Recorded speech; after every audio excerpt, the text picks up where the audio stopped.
Boker Tov, everyone. Good morning. It's good to be with you all. So let us begin. There we go. Let us begin with a prayer of gratitude, the Modeh or Modah Ani.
Now that we began our day with a prayer of gratitude, we are prepared for this last week of the Omer.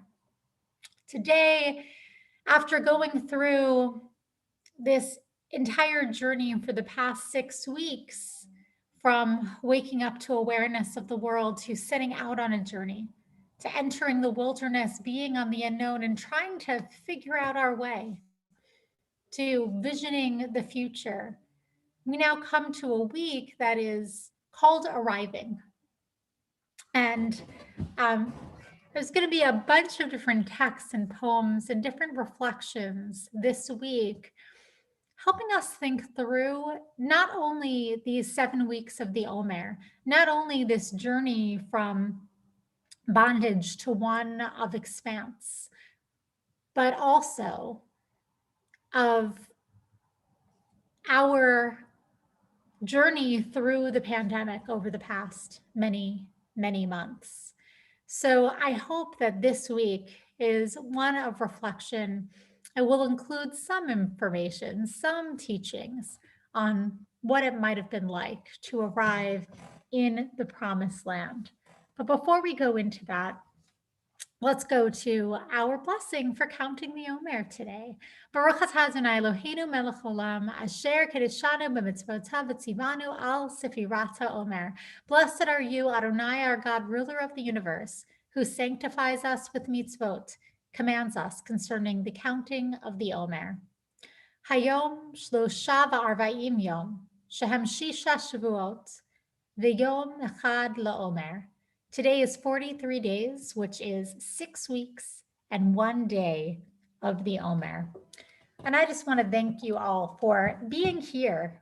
I know so many of you have been here every single morning, or if not right in the morning, then later in the day.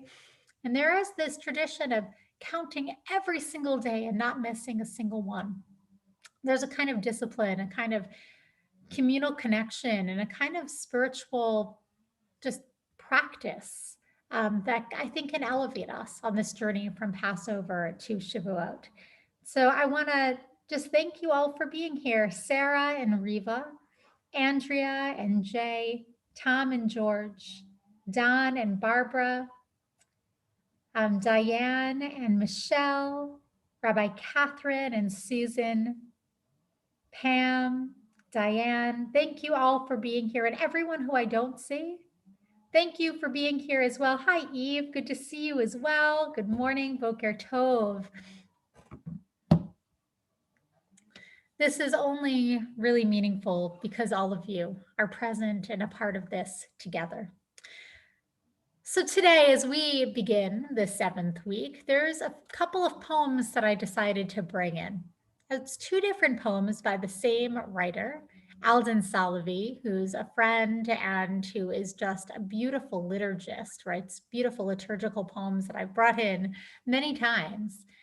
Today, I'm bringing in two of his poems, which go together quite nicely as a way to reflect on this journey. This is a season of freedom from the will of tyrants, of freedom from the bondage of self, the freedom to receive God's holy word. This is the season of release from captivity and oppression, of release from a foreign land to become a nation and a people. This is a season of redemption, of redeeming our bodies and souls, of redeeming our strength and power in service to Am Yisrael. This is a season of freedom, of reliving the ancient journey, of remembering the treacherous path.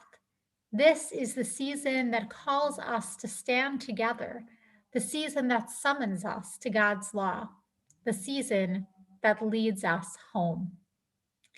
And you'll see that this next poem is a little bit different. That was the season of freedom.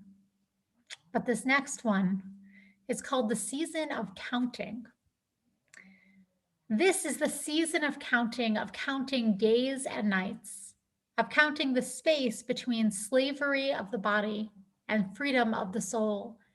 This is the season of seeing earth and sky, of seeing renewal in the land and renewal in our hearts. This is the season of journeying, of inner journeys and outer journeys, taking us places that need us, places that we need. This is the season of counting, the season of joyous anticipation, of wondrous waiting in devotion and awe for our most precious gift, the gift that binds our hearts to each other across the millennia, the gift that binds our souls to God's holy word. This 7-week journey is a journey that our ancestors have taken. It's a journey that has been done over the millennia. And we join to it through this counting of the Omer, this season of counting, and hopefully in it we can find some freedom. We can find some strength, we can find some power, we can find some direction. That's largely what all of this is all about. And of course, we're gearing up to that day of Shavuot next Sunday when we will receive the Torah once more. And the hope is that this journey of counting, this journey of anticipation will make us ready to receive the Torah again. I want to end with a quote from someone who I absolutely adore as a scholar, and that is Daniel Hartman. He writes, "The exodus from Egypt was never about our physical liberation alone. The Jewish people were not defined by the pursuit of freedom, but the pursuit of purpose. It is my hope that in these 7 weeks, we too feel connected to the pursuit of purpose, our individual purpose, our communal purpose, and everything that we are blessed to create and to receive."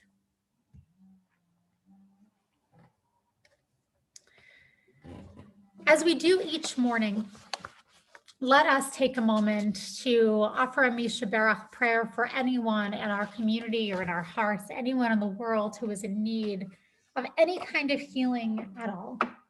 Perhaps this is a prayer that you want to say for yourself or for loved ones, people around the world.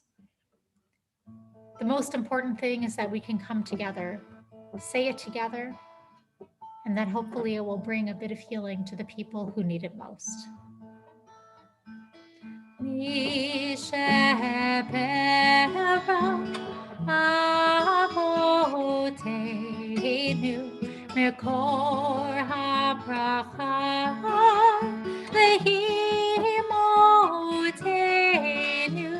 Let's go the source of strength, who bless the ones before us. Help us find the courage to make our lives a blessing and let us say Amen.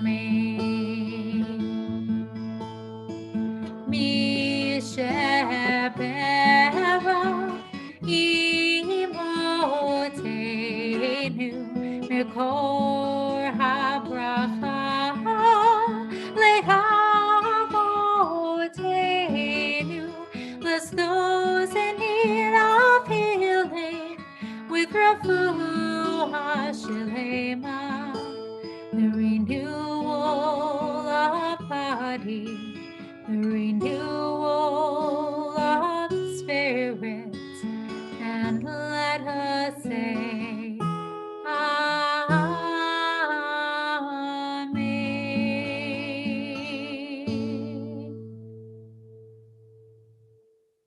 I hope that everyone has a truly wonderful day, and we will come right back here tomorrow for another day of counting the Omer.